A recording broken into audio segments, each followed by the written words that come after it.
Yes, it's deadlift day.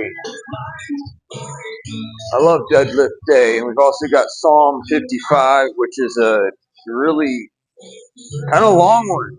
It goes from like these really short ones to this long one. So, but it's a good one. It's got some great points about worship and friends that aren't there anymore, which kind of sucks, but that's life sometimes. So let's do some warm ups. We got to get warmed up. It was like 40 this morning. So, but I'm still wearing shorts. You kind of have to when you deadlift. I mean, you don't have to, but I feel like I have to. Just put it that way.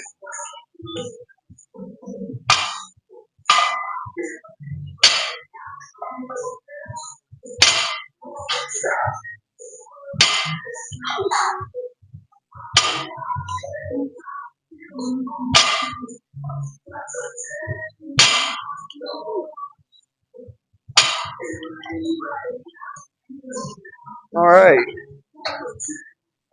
I know it's weird to start at the top, but I like to mix things up a little bit. It's that off season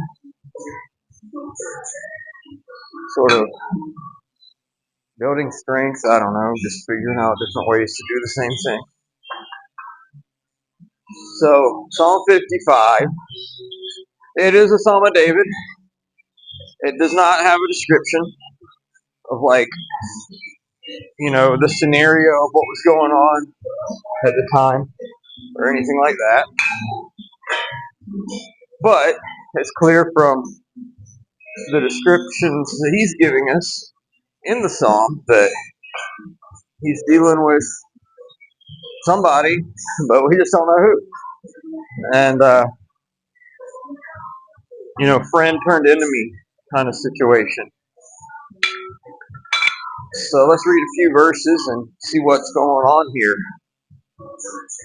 Because, yeah, it's just wild. The last psalm was 7 verses. This one's 23. One before that was only 6. So those two psalms combined are barely half of the length of this one. So whatever. Give ear to my prayer, O God, and hide not thyself from my supplication. Attend unto me and hear me. I mourn in my complaint and make a noise. When you start slow down and read and just think about, it's like he's admitting to the fact that he's kind of being whiny here, moaning and making noises and crying and look, I guess life can be that bad sometimes, and it can get you down, and it's like he kind of goes through this process of how it's ratcheting up, at least in his mind, it's ratcheting up, and I think he's trying to really paint that picture of how it feels this way. It might not really be this way, but it feels like it's this. Because he's going, because of the voice of my enemy, because of the oppression of the wicked, for they cast iniquity upon me, and in wrath they hate me. My heart is sore pain within me, and the terrors of death are fallen upon me. Fearfulness and trembling are come upon me, and horror hath overwhelmed me. So I think about just how good TV shows and movies are, about setting a mood, setting a tone. And if they're good, you can kind of buy in, even though, it's just a TV show or a movie, but if you try hard enough, you can buy into this build up and just really, whether it's the colors, the lighting, the mood they're setting with the music combined with, all these elements to create this atmosphere and this feeling of how things are. And so for David, he's kind of doing that here. It's overcoming him, it's overwhelming him, and it's all this stuff. But we also know in reality that that's not completely true. It's just feels that way. It doesn't mean it is that way. And so I think he's describing his feelings more than his reality, because we know his reality is trusting in God. His reality is, his belief in God, and that God's always been there for him, and he's going to be obedient, with a couple of major exceptions. He's a man after God's heart who's doing the right thing. So it's just like he's reminding us that this stuff builds up in our heads, builds up in our minds. Doesn't mean it's true, but in the moment, boy, it sure seems real.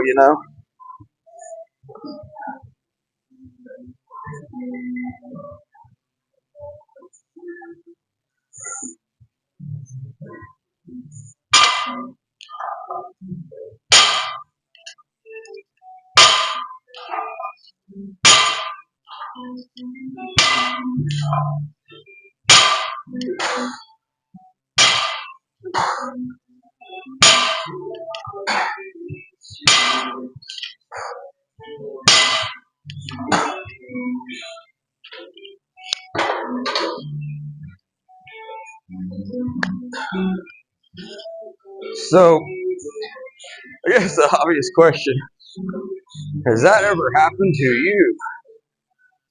You feel like you're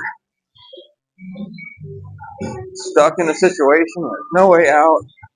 What are you going to do about it?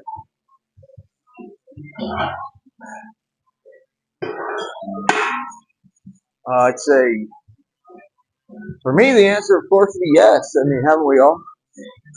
Isn't there a situation that you could think of? Might be a long time ago. I'd say at least once in our life. You've been there. And it seemed like, and that's where, you have to remind yourself of the truth and reality of the Word of God, and not be too or so caught up in what's going on in the seen world. Remember what's going on in the unseen world, because that's where the reality is. This world is temporary. The unseen world is forever. So now here's his thought. And literally, I've almost had the same thought. I just didn't really use a dove specifically. But look what he says. Verse 6. And I said, oh, that I had wings like a dove, for then I would fly away and be at rest. That's weird, because maybe it was just my subconscious mind using this verse without me remembering the verse specifically, but I was just thinking, man, get me out of here. And lo, then oh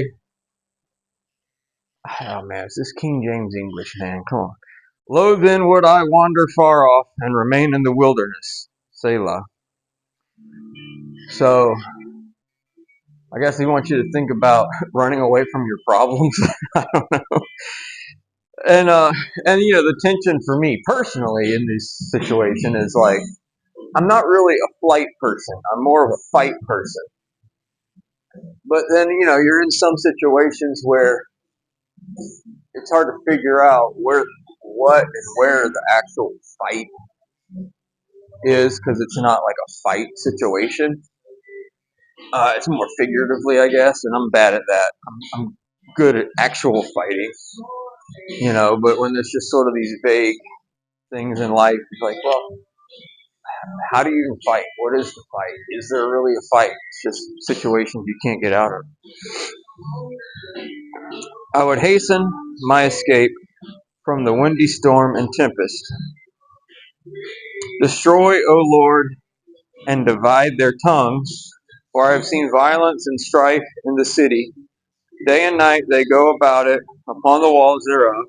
Mischief also and sorrow are in the midst of it. Wickedness is in the midst thereof. Deceit and guile depart not from her streets. So now he's going back to, describing, sounds like it's everywhere. Sounds like this problem is these enemies, this person in particular is just got the whole city turned against him. Everybody's talking negative. Everybody's ganging up on him. Woe is David. And it's gotten to a level where day and night, everywhere in the streets, and it's like you can't leave your house without somebody saying something to you. Again, when you're watching a TV show or a movie, they create, those situations that seem like that's how it is. And, I guess sometimes it can feel like that, but maybe it's just because so many people have moved here in the last few years. Almost every time I leave my house, I don't see a person I know, and I don't see the same two people twice, or the same person twice, or I don't know, whatever I'm trying to say. But you leave the house, and it's just like, I've never seen that person before, I've never seen that car before, so how in the world are all these people going to really know who I am enough to, like, at all, and enough to want to, oh man, my microphone's not working. That's sketchy. It's blinking on me. So maybe we need to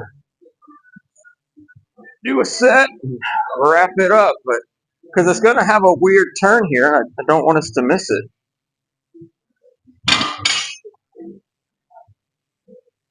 This psalm has like one of those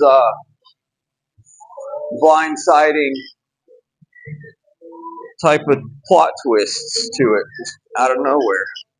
It's really fun. I was like really excited about it.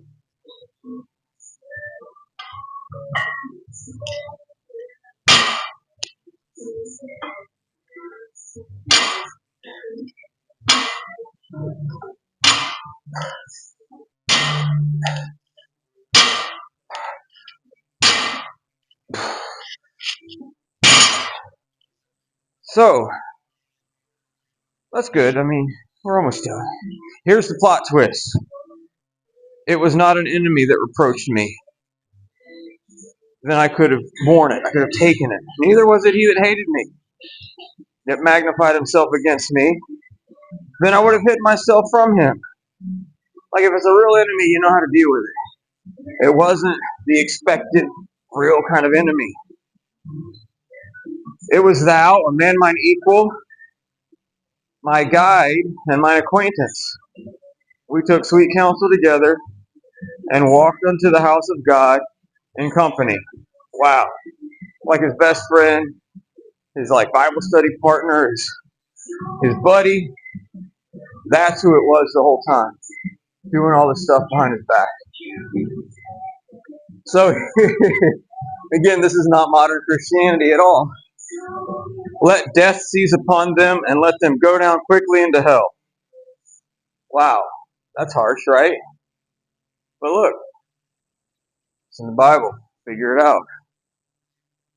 If the Bible doesn't line up with your idea of Christianity, guess which one's going to change? Not the Bible.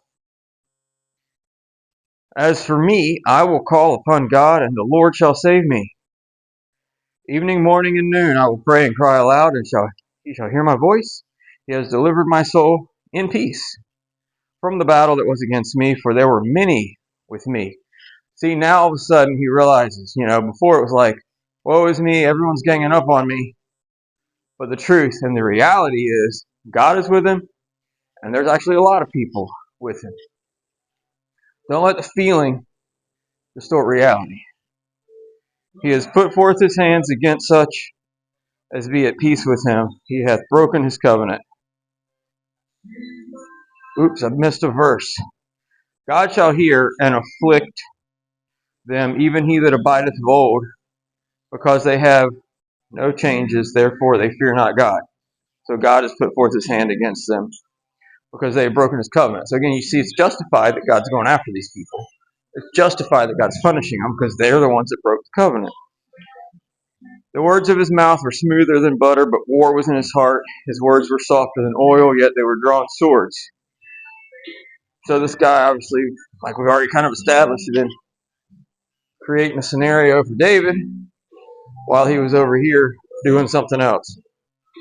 And here's like the real, come down to this, cast thy burden upon the Lord. He shall sustain thee. He shall never suffer the righteous to be moved. But thou, O God, shalt bring them down into the pit of destruction. Bloody and deceitful men shall not live out half their days, but I will trust in thee. There's a great contrast. Cast thy burden on the Lord, he will save thee. But these evil, deceitful people are going to be destroyed because they're living, their own way, outside of the covenant, doing whatever they want, acting like it's no big deal. So that's what it comes down to. So go out and have a good day if you want. Walk in victory in the Lord.